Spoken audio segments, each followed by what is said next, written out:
Welcome to this MOOC on lasers. Today we will start discussing about pulsed lasers. We will first address the question what are pulsed lasers, then why go for pulsed lasers, and then how to obtain pulsed lasers or how to achieve pulsing of lasers. So, first what are pulsed lasers? So, pulsed lasers where the output, so wherein the output of the laser comprises of light pulses. So, it comprises of light pulses. Usually it is periodic in contrast to CW lasers. CW lasers stand for continuous wave lasers. So, in CW lasers if we plot the variation of output power with the time, so time versus P out, then it would have a steady variation here. So, the output would look constant. So, this is the P out. So, P out as a function of time. So, these are CW lasers or continuous wave lasers. But in the case of pulsed lasers, if we plot the output as a function of time, so let us plot it as a function of time. So, that is what is shown, the axes are not shown there. So, time versus output P out, then typically it will vary like this, like pulses, that is energy comes out over a finite duration, and this width, the width of the pulse, full width at half maximum is designated as tau, and the period here is designated as t. That is what is shown in this figure here. So, what we see is in pulsed lasers the output comprises of a series of pulses. Usually these are periodic pulses separated with a constant time t or the period, and tau here is the pulse width. So, width of the pulse, full width at half maximum is called the pulse width. So, tau is the pulse width.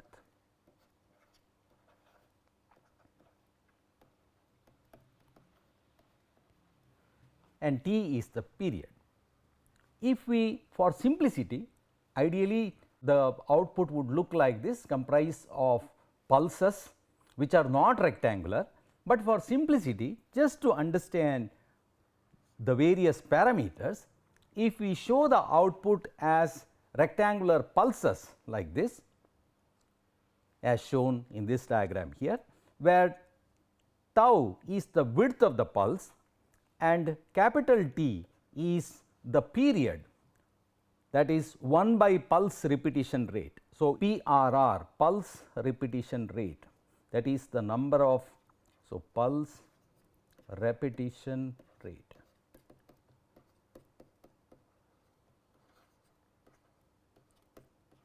Which is also called PRR, then T is equal to 1 divided by PRR.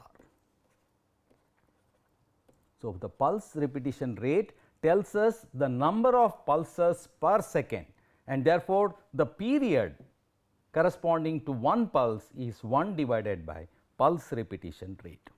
There are three important parameters which characterize the output of a pulsed laser.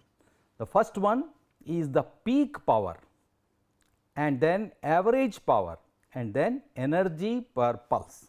We will take some example and make this clear. Now, the peak power, it is illustrated here. So, this axis is power, so this is P, and the axis which is not marked here is the time.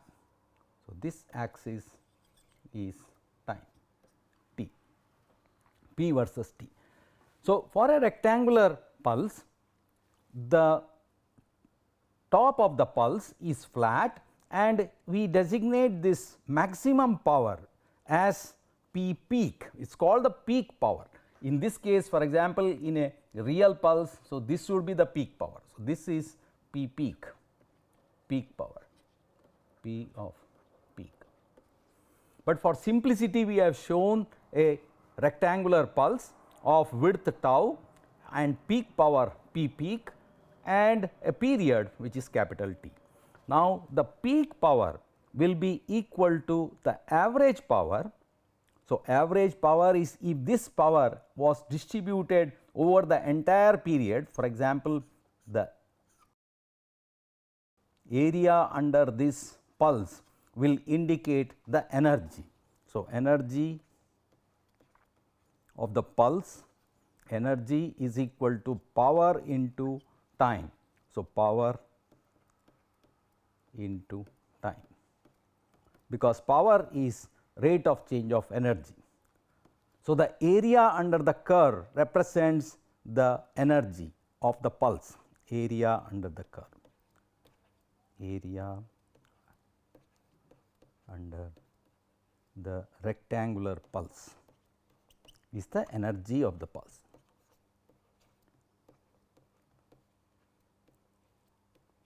So, that is why we can see here energy of the pulse, which is here, energy per pulse is P peak, that is this value, multiplied by tau, that gives us the area, that is the energy of the pulse. The peak power is equal to average power into T divided by T, that is the peak power is given by average power, that is the power over one period into T divided by tau.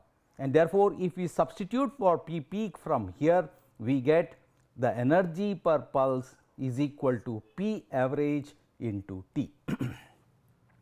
This will become clear.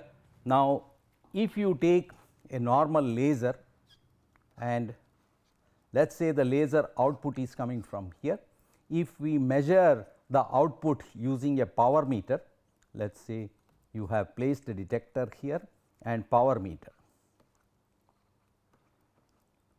Power meter.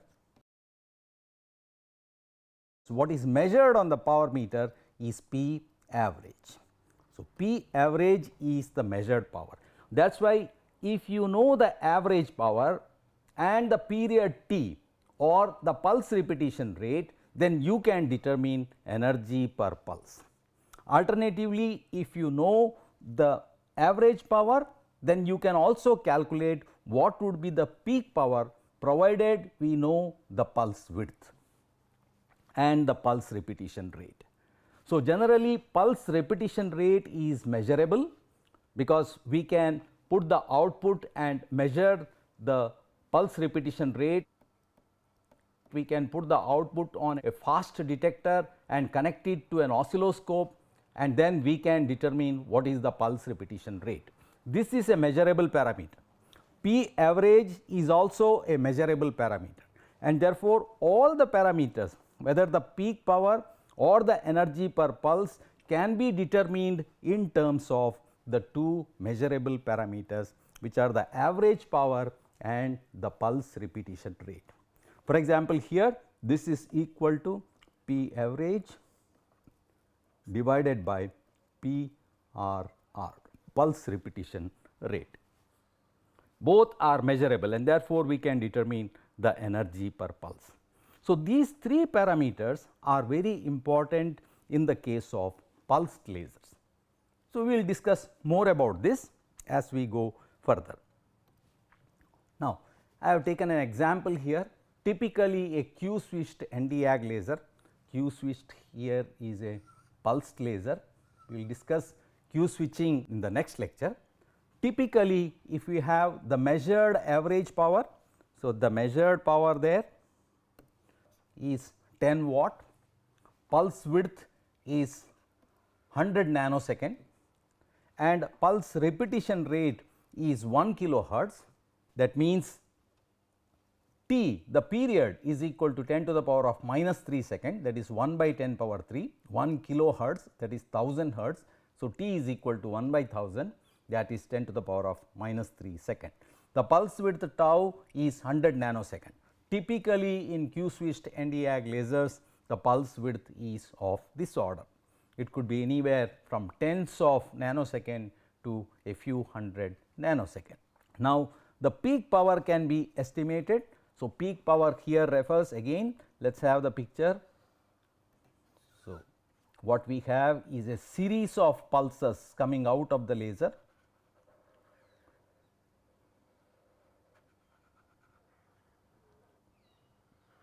So, what we are plotting is the instantaneous power P of t as a function of time.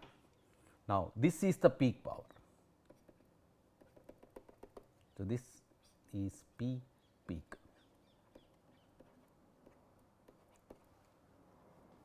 And this is the time t, one period. So, the P peak is equal to P average into the period time divided by the pulse width tau, which is we can calculate here, and we see that the peak power is 100 kilowatt. Although the average power is only 10 watt, the peak power is 100 kilowatt, because the power spread over one period is the average power, whereas the peak power refers to the maximum power, the instantaneous maximum power of the pulse. The energy per pulse is here. So, the peak power multiplied by pulse width. So, this is P peak multiplied by the pulse width tau. If we substitute here, we see that it is 10 millijoule per pulse, some typical numbers which we have. There is a third parameter which is used with short pulse lasers, which is also called fluence, which is the pulse energy per unit area of the beam. So, the pulse energy divided by area of the beam spot. Let us say we have a laser which is focused, need not be focused, but let us say we have a focused laser beam.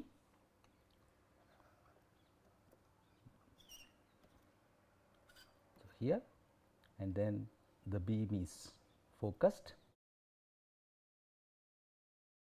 So, let us say this is the Gaussian spot size at the focus, then the area of this spot here. So, there are pulses, these are not CW, these are pulses which are arriving. So, we are getting pulses, a series of pulses. Now, the pulse energy per unit area divided by area of the beam spot. So, if we see the spot like this, if it is a Gaussian beam, then we know that the spot size we have already discussed is 2 W 0 at the waist, this diameter is 2 W 0. So, W 0 is the spot size. So, the pulse energy per unit area of the beam spot is called fluence. This is important because when we say pulse energy, certain energy per pulse is coming out. Now, that energy, whether it is spread over a wide area or spread over a small area, that will determine the energy density, and therefore, the energy density determines the number of photons per unit volume. This is very important in particularly what are called multi-photon processes. The density of photons per unit volume is important, and that is why in many applications people use fluence as one of the parameters to characterize the laser process. A third point which is indicated here is the length of the pulse. What do you mean by length of the pulse? So, all the while I am drawing here time versus power. Now, what about the physical length of a pulse? That is, let us say we have a pulse, if this was x and if the pulse is spread like this, then what is the width of this or length of this pulse? We know that in time this is tau in time. So, tau in time, but we want the length of the pulse, physical extent of the pulse. The length of the pulse is given by tau into, that is the pulse width into velocity of light, and that is about 30 meters. So, this is in space, the spatial extent of a pulse. One is the temporal width of the pulse. When we say the width of the pulse tau is 10 nanosecond or 1 picosecond, we are referring to the width in time. But what about the physical width?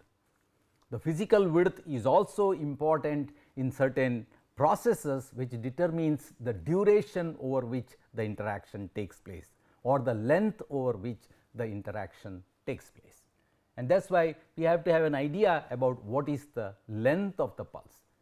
As we will see, this will also determine the resolution in certain applications. All right. So, the length of the pulse is pulse width into the velocity of light. So, if you multiply 100 nanosecond multiplied by 3 into 10 to the power of 8 meters, then we have 30 meters here. Okay. So, now why pulse laser? So far we have addressed the question what are pulse lasers and what are the parameters used to characterize the output of a pulse laser. Now, why pulse laser? The most important applications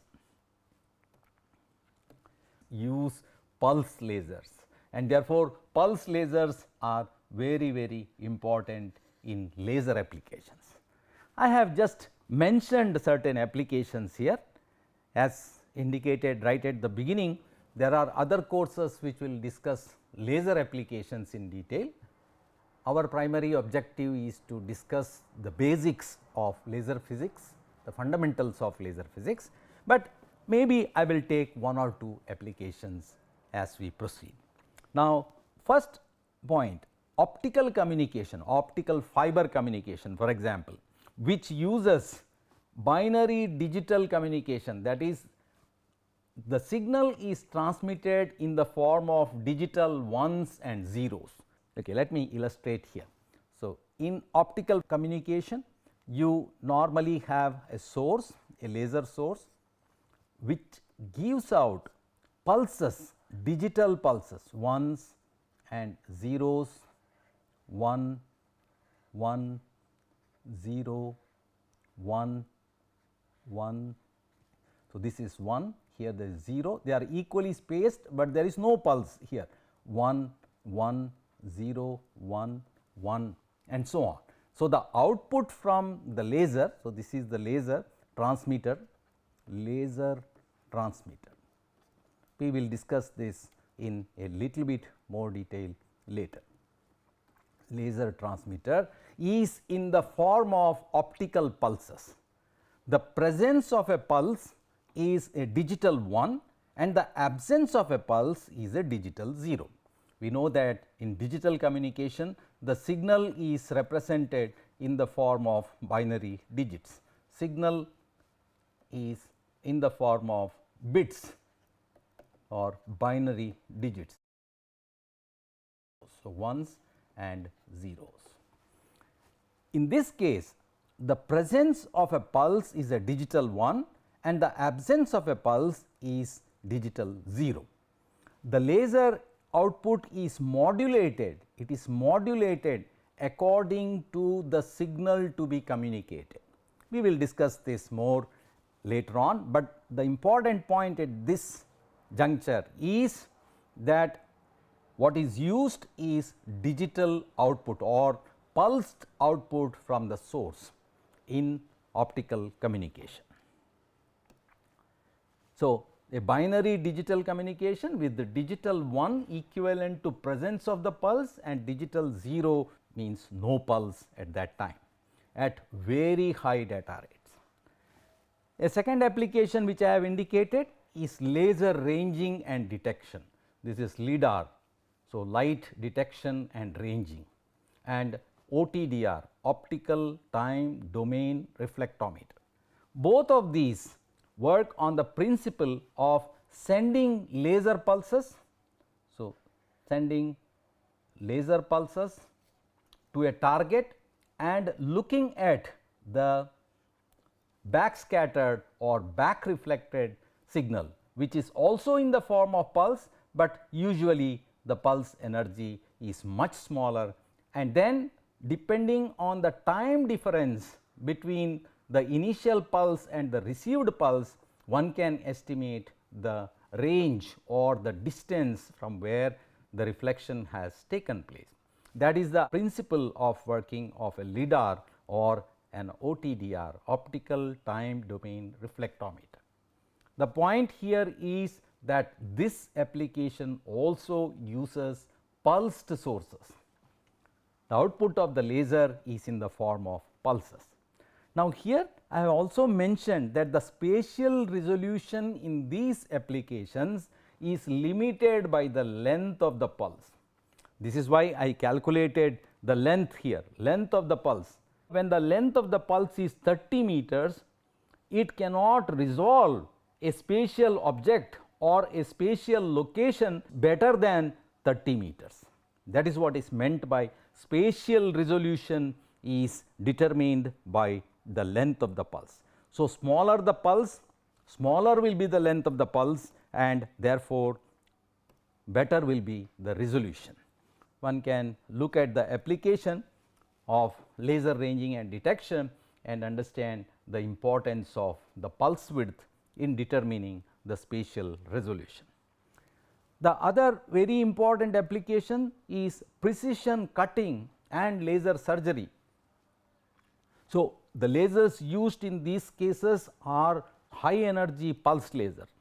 The pulse laser leads to highly localized ablation of the material with the minimum collateral damage and thermal effects due to high peak power, but low average power. Let us look at this. What this means is, so this I am discussing. So, if you have a stream of pulses which are incident on the material, it could be in surgery or cutting, let us say a sheet of stainless steel, then these are high energy pulses which are in. So, this is in time, so time, and this is the power P of t. So, the incident laser output, let us say it is incident on a material. So, here is a material, and let us say this is focused using a lens, and then it is incident as a spot, a fine spot on this material. So, this is some sheet, let us say a steel sheet which needs to be cut. So, at this point there are high energy pulses which are constantly incident on this, but separated in time. Whenever a high peak power pulse is incident, the material is ablated from this portion, evaporated from this portion. Then again there is a gap, and again the next pulse comes and it ablates or evaporates the material in that portion, leading to cutting, that is removal of the material or cutting of the substrate or the material as per choice, as per the shape or size which is required. The point is, there is energy over certain duration and no energy over certain duration, and therefore, the average power is low, the peak power is high. So, peak power is very large, whereas average power P average is moderate to low, is moderate or low. Why? Because the average power P average is equal to P peak into tau divided by capital T, and tau, that is this width of the pulse, is much smaller compared to the period which is this. So, this is period T, recall that this is T and this is tau, and therefore, although the peak power is very large, the average power is very small. Now, most of the thermal effects are determined by the average power of the laser, because the energy which is incident determines the thermal effects, energy and the duration. So, the thermal effects are determined primarily by the average power, but the ablation is determined by the peak power, and that is what is meant by the statement which is given here: highly localized ablation of material with the minimum collateral damage and thermal effects, because locally the material is removed without creating much collateral damage. Collateral damage means damage to the surroundings, and that is very important in precision cutting and laser surgery. The other important application of laser is nonlinear optical processes. Again, it can be shown that the efficiency of nonlinear optical processes is proportional to the optical power density or the intensity of the laser beam. Now, high peak powers can be realized using short pulses for better efficiency. In nonlinear optical processes, so let me again explain briefly. So, this is for 3 and this is for 4. So, nonlinear optical processes where the polarization in the medium,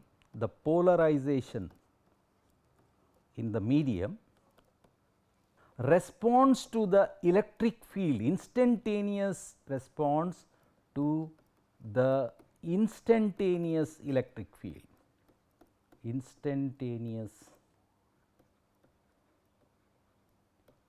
E field, electric field of light,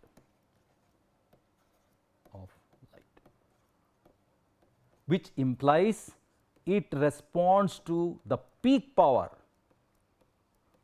P peak, and therefore, this implies even with moderate power, even with overall or average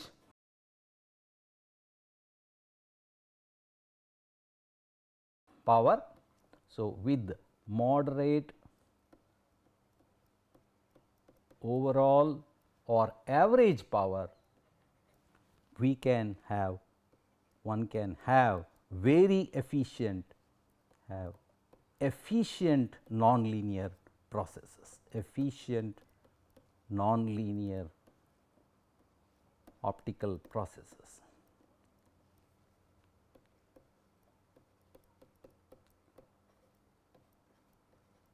So, either you must have a lot of power or you can have moderate power lasers, but you pulse it so that the peak power is very high. In the nonlinear optical processes are determined by the polarization, the induced polarization in the medium, and the polarization responds to the instantaneous electric field, and mod square of the electric field is the intensity, and therefore, higher the intensity, higher will be the electric field, and that is why we have to have very high peak powers if you want to observe nonlinear processes with moderate powers. All right. So, let me go to the, and then of course, the ultra fast processes. To investigate very fast processes in the time scale of 10 power minus 12 to 10 power minus 15 seconds, one usually uses the femtosecond lasers. So, all of these applications are some of the most important applications of lasers which use pulsed lasers.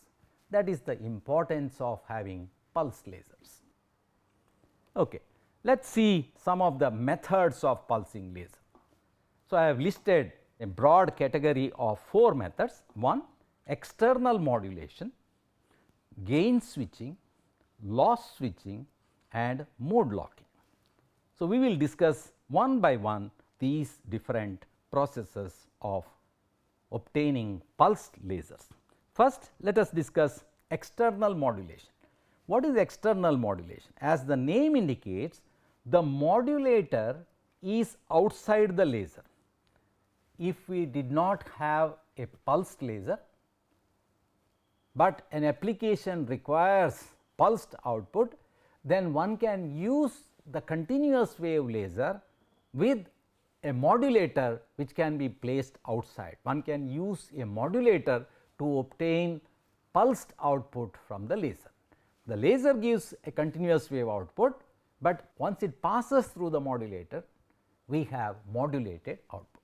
What is this modulator? Okay. So, there are different types of modulators. By using electro-optic modulators or acousto-optic modulators or electro-absorption modulators. These are important semiconductor modulators or quantum well modulators, electro-absorption modulators outside the CW laser. That is why it is called external modulation. So, the process looks like this. There is a CW laser, continuous wave laser, which gives steady constant output, which passes through the modulator. At the output of the modulator, so this is the output of the modulator, it is pulsed output, pulsed according to the signal which is fed to the modulator. So, there is a signal which is fed to the modulator. So, this could be an RF signal, it could be an electric field or whatever. The signal is applied to the modulator, and depending on the signal we get the output. Essentially, the modulator, for example, in digital communication, the modulator is like a shutter. Whenever a current signal comes, then it blocks, or vice versa. That is, we have a shutter here, an electronic shutter, let us say. So, there is a digital pulse stream which is fed to this. So, here that is basically current variation I of t, and let us say I of t varies like this. So, this is the variation of I of t. So, what I have plotted is I of t as a function of time. So, this is a digital 1 and there is a 0 in this slot and there is 1.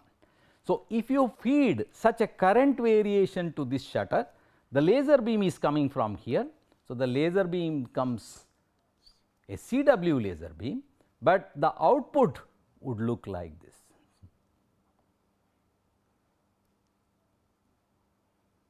So, just as the current pulse. So, the output will represent the same digital 1 1 0 1 when you have the output after the modulator. So, this is the modulator. So, essentially the modulator is like a shutter. So, the shutter opens or shutter closes, depending on that the output can be a digital output or pulsed output. So, this is the input and this is the output. So, output looks like this. So, this is modulation. There are different types of modulators, but these are external modulation, which means the modulator is placed outside of the laser. So, that is what is shown here. The CW power is at this level. What is plotted here is power p of time. So, with the time, the laser, the input to the modulator is this. This is the input to the modulator, which is the CW power level, whereas the output will be varying like this. That is, you have blocked the output. So, over this duration the output is blocked, whereas here the output is allowed. So, output allowed, output blocked, output allowed, output blocked, and like this. Now, what we are doing is we are blocking the output here. In some portion we are allowing the output. So, for example, here we are allowing the output over this duration and we are blocking the output at other durations. If the modulator were not there, we would have got a constant output like this. What is the point? The point is this output is energy inefficient, since the energy is wasted during off time. That is, when the modulator is off, there is no output. When you feed a signal, the modulator opens the shutter and you get the output. And therefore, although the laser is continuously giving out power, the modulator gives output only during the on times, and during off time the modulator is blocking the laser power, and therefore, we say that this is energy inefficient. Now, this is of course very useful with the CW lasers, because if pulse lasers are not available, one can essentially use a modulator and get the output modulated at very high speeds. In fact, one has to use external modulators at very high speeds of the order of 10 gigabit per second. We will see shortly how to modulate the laser, directly modulate the laser and obtain pulsed output. However, the techniques that we will describe will work only at certain speeds, at very high speeds. That is, if we want output switched on off at very high speeds. What is this very high speeds? Let us say 10 Gbps, 10 gigabits per second. At that rate, if you have to switch on and off a laser, it is almost impossible, and we have to use external modulators, although it is energy inefficient. All right. So, let us see the second method. So, the first one is external modulation, second is gain switching. As the name indicates, the amplifier gain is controlled by turning the pump on and off. So, recall our laser.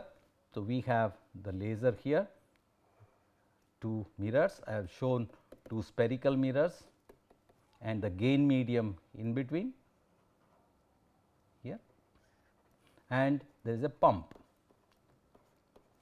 The pump creates population inversion, and then there is a laser build up which takes place here, energy build up which takes place, and the beam comes out. Suppose the pump is switched on and off. Gain in the medium is provided by the pump. If the pump is switched on and off, then we can have gain modulation in the medium. Gain modulation means, in simple terms, we can have higher level of gain when the pump is on. When the pump is off, there is no gain and we have absorption. When there is absorption in the medium, we will have no laser output, because we already know that the gain must be, as shown here in this graph, what is shown is gain and loss. When the pump is off, we are here, there is no output. When the pump is off, there is no output, because the medium is simply absorbing, and therefore, the gain in the medium is less than the loss. There is no gain or less than the loss. When the pump is on, then there is gain in the medium and the gain exceeds the loss. So, this is the loss line of the resonator. We have discussed this in detail in laser dynamics, and when the gain is more than the loss, then the laser starts oscillating and gives out output. Now, what is this step function? The pump is switched off, switched on. The pump is on corresponding to this level, pump is off corresponding to this level, which means essentially this is 0 here. Corresponding to that, there is a net loss and net gain. So, net gain, because the gain is more than the loss line, and that is why either this figure represents pump on and off, or equivalently the figure represents gain loss. So, this is net gain, because gain is more than the loss line. This level is net loss, because loss is less than the loss line. So, the overall loss is less. When the gain becomes more than the loss line, then the laser starts building up, and then when you switch off the laser, then the energy inside drops down. And when the laser builds up, so please remember that if this is 100% reflecting and this is 90% reflecting as an example, then 10% of light comes out from here, and the energy build up inside the cavity is shown with respect to time. It takes the shape of a pulse, because the pump is switched on and off in the form of a rectangular pulse. Correspondingly, the laser output will also be in the form of pulses. So, this is the time taken to build the pulse. So, the pulse is building up during this period here, because the pump is switched on and there is gain, population immersion building up inside the medium, and accordingly energy is building up. Here at this time the pump is switched off, and therefore, the energy also starts dropping down, because the population immersion gets depleted. The time scales which we are thinking of here is of the order of 10 to the power of -8 seconds or 10 to the power of -9 seconds in this process. So, the amplifier gain is controlled by turning the pump on and off, leading to pulsed output. So, a very good example is ruby laser, in which the flash lamp is switched on and off and the laser gives out the red colored ruby pulses as the output. More importantly, in semiconductor lasers, this is the method used to get output from a semiconductor laser by modulating the injection current. So, let me briefly explain this here. So, in a semiconductor laser, we have, it is a diode laser. We will discuss a little bit about more detail when we look at the laser systems. So, there is a current I of t passing through the laser. When the current passes through the laser gives output. So, there is output which comes out, if the current is of course greater than the threshold current. We will discuss this at a later stage. Now, if I of t is a pulsed output, so if I of t varies like this, let us say I of t varies, then the output will also be in the form of pulses. So, what are we doing here? To get pulses, we are modulating the injection current. In a semiconductor laser, the pumping mechanism is launching injection current in a forward biased laser diode. In a forward biased laser diode, if you inject current, then you get the corresponding output. If the injection current is in the form of pulses, the laser diode output will also be in the form of optical pulses. So, it is simply switching on and off of the pump or gain switching of the laser. So, the direct modulation of a laser diode is an example of gain switching. The next method is loss switching. In loss switching, there are two mechanisms. The first one is called cavity dumping and the second one is Q switching. Please see this. Let us see the points first and then we try to understand. In cavity dumping, energy is stored in the cavity and is suddenly dumped by changing the output mirror transmittance. So, let me explain this cavity dumping. We have a laser here, a very good resonator, very high Q resonator here. This end is 100% reflecting. I always take for simplicity. So, the laser is here, the pump is constantly on and therefore, there is energy buildup which is taking place here. Assume that the transmittance of this mirror T is the transmittance of the second mirror. So, mirror M1 is fixed 100%, mirror M2 has a transmittance which can be changed. There are methods by which transmittance can be changed. So, if the transmittance is 0, which means if this mirror is also 100% reflecting, if the second mirror is also 100% reflecting, this implies the transmittance T is equal to 0. Here T is the transmittance, not the time or period. So, T is the transmittance, T is transmittance.